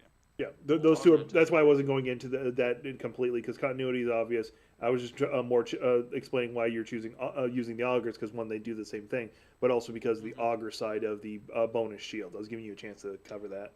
Yeah, augur works tandem with Molt Reconstruct, which I like. And then vitality for the obvious health and steel fiber for the obvious armor. Adaptation. You want to explain what adaptation does, or? So adaptation allows you to, and I didn't max it out because maxing it takes up too much capacity, and having Also a lot of endo and money, which for you is not as probably big of a deal as just for me. It's not, honestly, at this point in the game, but it does not make sense to have extra capacity spent for it when it's gonna get there only 2 hits faster than everything else, because you're going to be hit regardless at rapid pace, which you're going to be at 90%. So 90% is damage reduction if the proc hits you. it also shortens the duration of the proc that's going to be on you, and it's also 90% less likely to even proc you to begin with. And then for those who don't know, Archon Intensify. What's the difference between regular Intensify and Archon Intensify? Regular Intensify is basically like Archon Intensify, where it gives you, what is it, like 30% extra power strength, but with the additive of if you have an ability that heals you, you get a little buff that lasts for a little bit. I believe it's like 10 seconds, where you have 30% extra, or 30 plus extra power strength on top of that to your next ability cast, or for all ability casts in that time duration. And then we already know what continuity does. Primed is just the more powerful variant, and we know what stretch does. It's more range. Power drift, if you don't mind, because most people don't. A lot of people don't play with Exiliuses. Yeah, power drift is 15%, I believe, stagger resistance or knockdown resistance, I believe actually, and it's also 15% extra power strength. So less chance to get knocked down, which means I'm not going to be on the ground getting beat up while I'm not moving. And then also 15% on top of my power strength, which I like a good base to start with on my power strength. Multi augmented helps that increase as time goes on, as enemies get stronger as you need to. But yeah. So here is dumb me asking a question.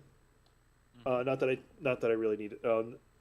Anyway, so strength definitely feels like it's one of the most powerful things. Efficiency not as much because you can always just bloodlet yourself to get energy back. Correct? Yeah. Why no blind rage? Why did I go with blind rage? Why did you not? Mind you, it's expensive energy wise, and you'd have to form it like 10 more times to get it. But for conversation reasons. The blind rage would put me in a predicament because of the fact that, yes, you would be spending more energy, but you wouldn't be able to cast the ability twice. The ability stacks. You don't hit everybody in the room with your fourth. It selects up to a certain amount of targets, right? Yes, that does go with duration or power strength, I believe. But, or I can double my invulnerability by hitting them again. So essentially, I get to cast 2 instead of just casting the 1. So you're opting for multiple casts over one big bada boom. Because your first ability actually benefits from multiple casts because you get to charge the ball up before you have to spend almost all your energy to cast it up. So I can get to like 800,000 in like 3 hits instead of maybe 700,000 in the 1. Secondarily, it allows me to stay in an invulnerable state because every time you cast the first ability, iframes. Every time you cast the 4, iframes. I don't need rolling guard. I already have a bunch of iframes. Secondarily, with Augur, shields are back, iframes. Amamori, technically not an iframe, but kind of because of the fact that it gives you like 2 seconds of you just healed yourself, you're probably not going to die. Okay. And the last one that question people might throw up, and because this is something that's right in front of me as well, you're doing the power drift for the strength, not just because of the not knockdown. Because if you were going for the knockdown, you do prime sure-footed, correct? So it's for both reasons. It's similar to Steel Charge. You're doing it for both reasons, not just. Yeah. So with her, you don't really have to worry too much with knockdowns, due to the fact that with your shield up, if you do get a knockdown, you can just focus in the direction of the most enemies that probably hit you, which will block a good chunk of the damage, right? Because it's wherever you're looking, standing up or not. And secondarily, I don't like to stay on the ground for long. That's why I do the leap attack with my 1, and I jump up in the air and hold aim glide while I'm using my 4, because you can actually look down on everybody who gathers underneath you to try to hit you while you're up in the air. So you have a long, or a bigger point of view. Secondarily, you're not on the ground, so you get to fly around for a bit too. It's kind of fun. Yep. So, anybody who's watching this who kind of had similar questions, there you go. We talked it out. As a completely different note, if when you go to do your videos, you ever want to me help you do it similar to this, let me know.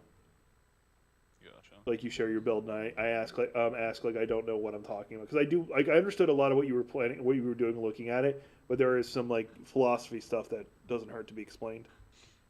Yeah, and secondarily, this is I wouldn't say endgame due to the fact that endgame isn't really a term that I would use for this game. Because there's always a I new would end say game. progression-wise, it's not endgame because you're like hitting the hardest bosses. It's endgame because you have access to everything. You probably have enough grind time to know how to do everything quite efficiently. Well, I would say it's more of mid-game because storyline doesn't block you out as much, so yeah, you the only can thing get to the quest lines so faster. like the two hardest mods on here to get, technically prime continuity, but you can just slip in regular continuity. I don't think it would hurt the build too much. Um, Continuity is, yeah, you can switch it with regular continuity. In is fact, you could even, Go ahead. yeah. So there is one that is like Prime Continuity, which is an Augur mod. I think it's actually called like Augur Extended, I don't know. Yep. But there is a duration mod, which is actually, I believe, like the one I have on there, which is Augur Message. It actually might just be that one, which I think it is. So regular continuity will work just fine. Now, Secondarily, uh, you can always, because Prime Continuity is there, because I like to go for longer time periods, I need longer durations. As you get further into the game, you can replace base mods with better mods of the type. You yep. don't need to focus on the prime mods if you're just starting out in Steel Path, even, or even on the regular star chart. Regular mods are just fine. You get galvanized mods and Archon mods going through the storyline, which you should focus primarily on. Yep. Storyline first, heavy grinding later. So that's what I was going to get to. There's only like three things on here that you'd have to go out of your way to get, because most of these you'd probably pick up just from playing. Because like I have so many Augur Secrets messages just from playing. I don't farm for them; they're just Mm-hmm. there. Archon Intensify, all the Archon mods you have to kind of go out of your way. They don't drop. You have to do these side missions with the Grenier after the Second War, and you purchase them. That's one of the ones you have to go out of your way. Yeah. Adaptation, you have to do what is it called? Arbitration. Arbitrations, and I don't think it matters, but for some weird reason, it likes to drop whenever I'm doing like an excavation or a defense. And even not, you can take the arbitration currency that you get from it, and then just go buy it anyway.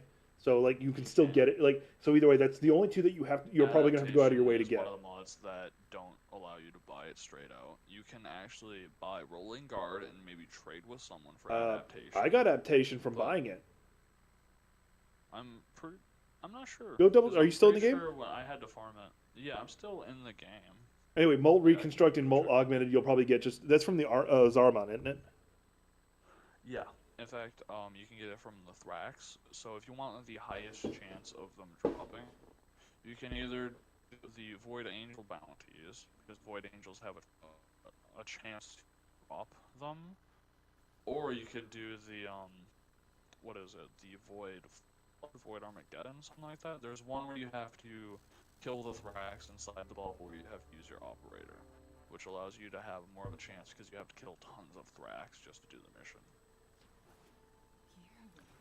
Secondarily, you can get it from I'm trying to remember what his name is, but it's the Incarnate guy. Yeah. So like you That's can one of just the straight up rares. use your prestige or whatever or your affiliation with Yep. them to just go ahead and get it anyway. So it's not like arcane energized that's really freaking hard to get. No, it's one you can just get on a Tuesday. That's why I actually replaced it, because I had like Arcane Grace instead of that one, and it does work, but there's the cooldown, whereas this one is stronger due to the fact that it's every time you cast an ability, energy spent goes to your health.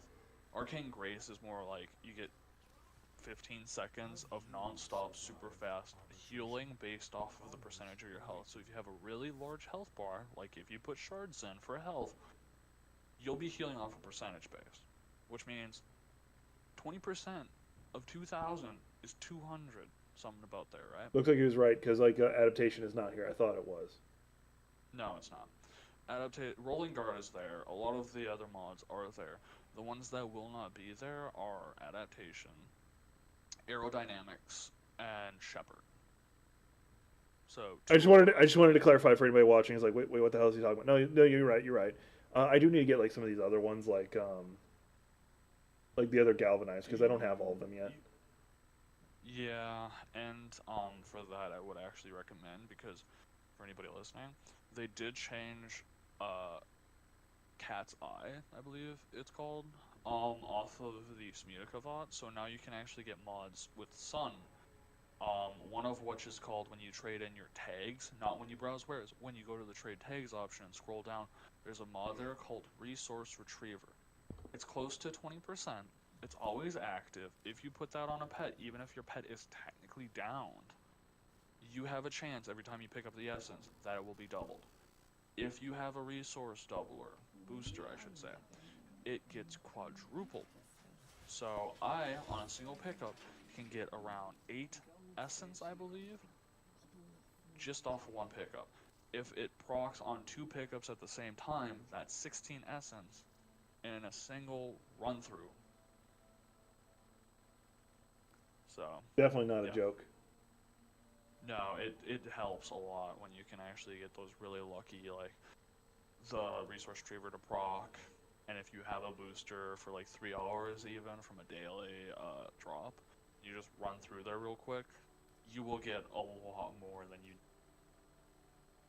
Like, I believe I was playing arbitrations for about an hour long survival arbitration, and I came out with probably close to 90 essence, and I did that twice, so I was around 200 essence for 2 hours of playtime, which allowed me to buy basically every galvanized mod at least once. There you go. There are better warframes out there for doing arbitration necessarily. One of my favorites would have to be Citrine with a good range build and status, because her 2 gives you 90% damage reduction. Shocker. Her 1, whenever you actually hit an enemy that isn't attached to a drone, allows you to have a pretty high chance of a energy or a health orb dropping, and a lower, like 25% chance, not the full 50% chance, of an energy orb dropping. If you have Equilibrium equipped, and they both drop, you're getting max energy, max health. Secondarily, that crystal you put down that can hit enemies after you attack them with your 1, it doesn't just attack them inside that circle that you get to see. You get extra status chance when you're in the circle. That thing can attack them from miles away as long as you can hit them. I usually sit on the defense objective, put down my crystal, take out a highly explosive AoE weapon, hit groups of them. It will just murder them with statuses. And because I'm in the circle, I also have 300% status on my weapon. I'm murdering them with like heavy heat damage and slash procs from distances. So yeah, you can actually farm pretty easily with Citrine. Also, I do recommend bringing Spectres. Spectres are always a good thing to have in arbitrations for defense ones or otherwise. They take the heat off of you. They're just extra targets for the enemies. Completely off topic. I love using the Ember Heirloom Signa for like the headpiece. Oh yeah. Like I don't know if you're watching my stream still, but like I have it on Garuda right now. Actually, let me just link this to you. This is what I usually use for a chroma. So, I'm not sure if you realize this, but the horns that you see on my head aren't actually all of my horns. I actually interwove a Signa in there. Okay. So yeah, if it actually shows it. I'm seeing it. But it's Mag's Signa on the top of the Yeah, head. Mag And I Heirloom angled Signa. it just inside of the horns. Yeah, because you can reposition those pretty good. Like I found that out with Embers, and I've been using it ever since. Yeah, so my horns are like curved. The curved part of my horns aren't actually part of my horns. It's actually the Signa. There is something I need to farm up, farm to get, because like it's one of the, it's like the emote. It's like an, oh wait, no, I don't think I have it. I think I was one of the ones I'm pursuing, and it's the blood one. I do need to get the smoking one, but I need Ash's systems. The blood one. Oh, you're talking about Garuda's. Yikes. There's a blood aura like. There's a blood ephemera. Yeah, that's the I think you're trying to say. bleeding one, yeah, and I think that you have to get that from a store. Technically speaking, I am pretty sure that one drops from arbitrations. you need to buy it out of the arbitration store, and you need a Garuda systems or chassis for it as well. Okay. Actually built chassis or systems, whatever it requires. So yeah. Secondarily, it depends on your energy color too, because your attachment energy color will actually change the droplets. So you can go for something like Ichor of the Gods with a golden hue, or Alien and just have it green, which is kind of funny. Then it looks like I need to do a lot of arbitration because yeah, it's in the arbitration. I need to get the smoking one. Or I need to get Ash's system to be able to get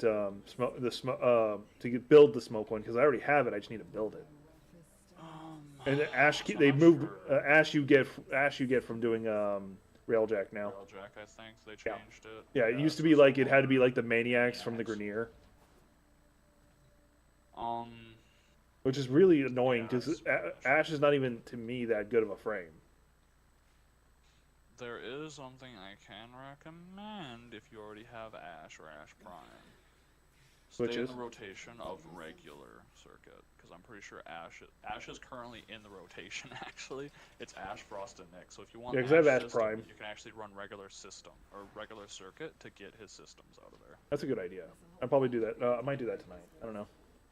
Yeah, so if you pick Ash, you'll get not only his neuroptics, his chassis, and then his systems and blueprint, but you'll also get two arcanes, covert lethality, and seeking shuriken, which is probably one of my best mods that you can get from this, considering that his Helmuth ability is his shurikens. Last I checked, so seeking shurikens actually strips armor based off your power Like out of strength. all of them, I think he's the most ninja out of all of them, which is the sad part. He's actually really strong if you know how to build him. Like, he's Well, probably all the still the frames top are. contender for more DP. No, I mean, he's still like the top contender for strict DPS. Hmm. Like, he's basically so have you played Stalker yet? You know how strong Stalker is? Oh, playing the Stalker like in Ash Davari, yeah. Deviri circuit, yeah. Um well, also technically the if you get him on the regular experience, but No, still. I've got him on the regular experience is how I use him because I upgraded my opportunity enough that he shows up every so often.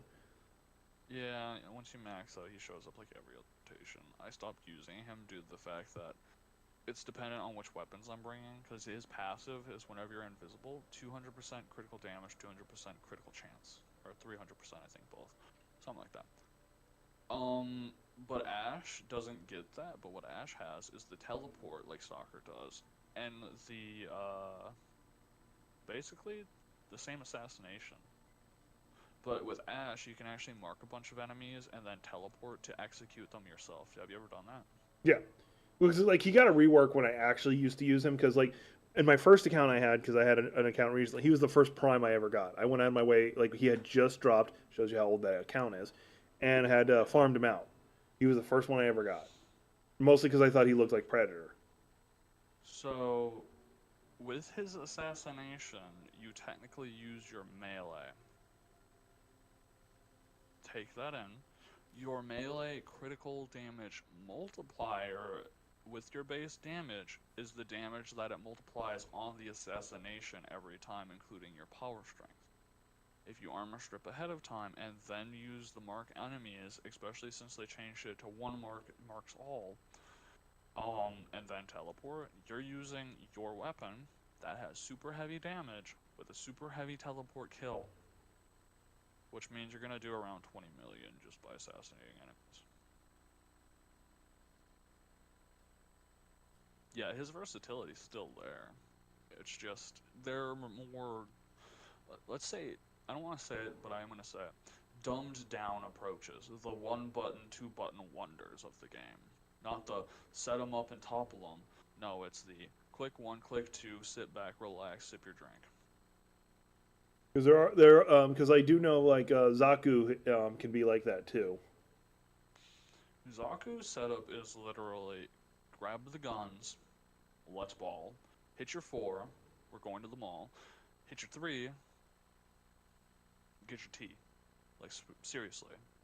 You just make them attack each other while your guns are attacking them, armor strip them with your 3 as well if you want, and because your 4 is active, you have not only with your passive being like 30% AoE damage dodging, mind you, where you can actually like, if someone throws a grenade at you, I'm just gonna whoop, dodge that, the explosion, not the grenade. And then there's the, well, you're in your fucking 4, 70% damage chance to not get hit. So really, he's just dodge everything. He's the definition of, what's that one payday build people say? Dodge build? He's a dodge build. Yeah. Yeah, so he can be set up pretty badly like that. He's actually really strong. His, first ability, which you subsume, is actually really good on a lot of other warframes, mind you. Mm-hmm. I'm not like dissing on him. I'm just saying like he's pretty much the definition of spooky, scary skeleton. A few other examples of that I would say would probably be Protea, Sebagoth, and Valbon, maybe. Which is once you get set up in the corner, you're good. There So are other ones, which yeah. the one last thing I was going to bring up is Protea, since you mentioned her. My understanding how to play her is her 3 and 4 are support oriented. They have their uses. I replaced her for a lot of people do. Okay. So her 4 is. Do you understand her 4 yet? Basically, it's just a rewind. You can activate it, Yes. burn through resources, and then it rewinds you back. So technically that is true. It is rewind, but you can cancel it to not get your resources back. The thing that angers me the most is like I'll be activating it, right? The max duration is something like 40 seconds, 30 seconds. I don't know. You can't really get too far with it without like a super ginormous amount of duration. And when you spend bullets or ammo, that ammo will return to you once you're done rewinding.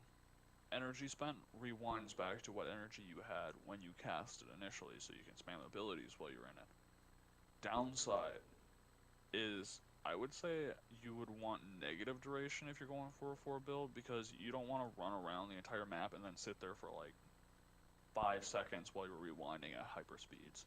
Yeah. And what happens if you're leaving the room? Now all that stuff you just spent, it's gone. You have to cancel your ability so that way you don't get sucked right back into that room like in a few seconds. So what I was So going to say is, to replaced it me, with, yeah. she's mostly a 1 and 2. You basically use 1 3 times, and then or is it 4 or 2 times, and then you use her 2 ability to because her Protea's passive is basically like her 3rd cast or 4th cast. Gets a massive strength boost. I use that with Dispensary, which is her 3. What would strength do for dispensary then? So, you know how Dispensary drops ammo drops, which are Omni Mm-hmm. ammo drops? Which also means it refills your arc gun if your arc gun is out. So, basically unlimited arc gun use as long as your ammo doesn't hit 0. Because you can pick up those Omni pouches to refill the gun while it's still out, but not when it's put away. So, a good thing for me to say is with her, if you're going to use arc guns around her, refill before you put it away. It removes the timer until you can take it out again. Secondarily, with power strength, that's every time you get a drop, there's a chance that will give you another drop based off your power strength. So say if it already drops like 2 energy orbs, 2 health orbs, that's 4. It doubles that. So more power strength on your dispensary means more drops come out of it, meaning more necessity for you and your other teammates. Because you got to remember, these aren't drops for you and your teammates to share. These are drops for everybody individually. It's per instance, essentially. So if there's 30 orbs for you, there's 30 orbs for everybody. Okay. Because like the way I was reading her is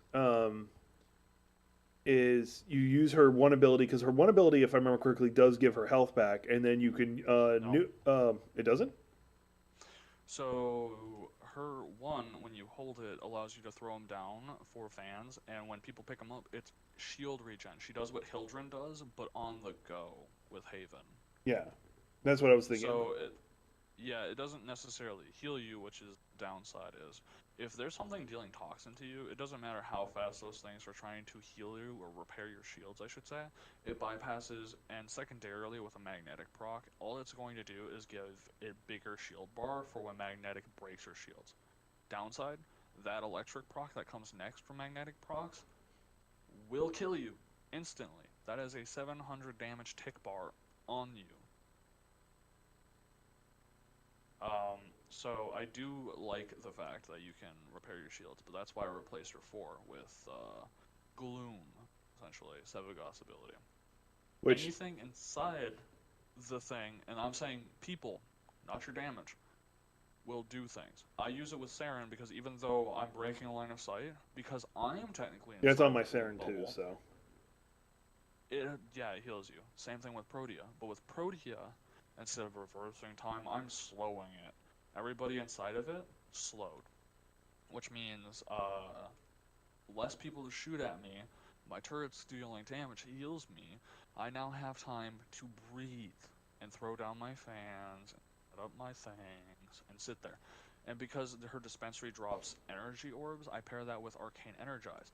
An energy orb comes out, pops in my pocket, Arcane Energize procs. Because Gloom is a channeling ability, you can't get it from like Xenaric's bubble, you can't get energy from like other abilities that help you regen energy. You can only get energy back from orbs. And what Arcane Energize does is it makes that orb bigger. Which means I basically stay in Gloom forever, turrets forever, first forever, and my dispensary just keeps popping off the orbs and arc gun ammo I need to annihilate my opponents. okay. I would say I could replace it with Amamori, but there's really no benefit because I like the slowing potential. Amamori is the reverse. You can heal yourself and enemies won't be slowed, they'll still hit you normally. The better part of Amamori is it's a count based, duration based and count based. You can still get energy from like Xenaric bubble to regen your fuel. Okay. Yeah. Anyway, So there's like two sides to the coin. I'm gonna be jumping out of chat. I'm gonna bringing the stream down. If I don't talk later, I hope you have a good day at work. Or a good night at work I'm at this just point. more upset due to the fact that I got called in on my day off again. Yeah. They did this last week too. Are you salary or hourly? I'm hourly. Okay, so this is gonna be definitely and also I overtime get for you. time and a half for. Very nice. I get paid time and a half for overtime, and I'm already around say probably 70 hours this week. That's a paycheck and a half. Yeah, it is. Last time I did like 80, but still. Anyway, This dude has a really nasty habit. I'll see how long he sticks around. Anyway, I'll catch you later. Yep, peace out. And those who are watching, appreciate y'all chilling with me. We got to talk about some cool Warframe stuff. We got to do a little bit of Path of Exile and some other stuff. Anyway, I'll see you on the next one.